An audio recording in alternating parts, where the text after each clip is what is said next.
প্রথমে তোমাদের এতে ভিডিও দেখাবো, তারপরে ভিডিওটি সবচেয়ে ফানি কমেন্ট গুলি পড়ে শোনাবো। আজকে তুমি কি রান্না করবে গো? একটু বাজারে যাবে গো, মাছ আর সবজি নিয়ে আসবে। ঠিক আছে, তুমি যখন বলছো তাহলে নিয়েই আসি। এই নাও, তোমার কথা মতন আমি মাছ আর সবজি নিয়েই এলাম। এ কি, তুমি তো এক্ষুনি গেলে আর এক্ষুনি চলে আসলে? হ্যাঁ, তুমি এবার রান্না করো দেখি। এবার কি রান্না করবা বলো তো? রুই মাছ দিয়ে মটরশুটির শাকের তরকারি আর মেটে আলু তরকারি, জলদি জলদি করো তো দেখি। ঠিক আছে, তুমি যখন বলছো রান্নাটা করেই ফেলি। আজকে জানো বিয়ে বাড়িতে গিয়ে কি দেখলাম? কি দেখলে গো, বলো না আমায়। পরে শুনবে, তুমি আগে আমায় খেতে দাও দেখি। আরে রান্না তো এখনো হয়নি, তুমি বলো না একটু শুনি। ওরে বাবা, মোটই কলয়ের শাকের তরকারি অনেকদিন খাই না, একটু তরকারি দাও তো, আজকের জমিয়ে খাই। ঠিক আছে, এবার তুমি খেয়ে নাও আর খেয়ে বলো রান্না কেমন হয়েছে।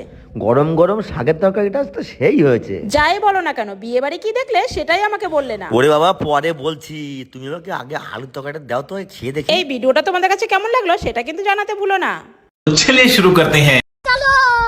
কাকু মনে হয় প্রতিদিন বিয়ে বাড়ি যায়। ঠিক বলেছো। আরে এটাই বাকি ছিল, এবার শুধু এর ভাইটাই বাকি আছে। বলেন কি? বিয়ে বাড়ি গিয়ে দাদু নতুন মাল দেখেছে।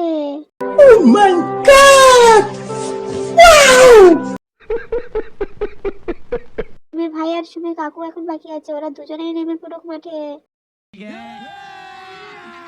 अभी मजा आएगा ना भिड़ो।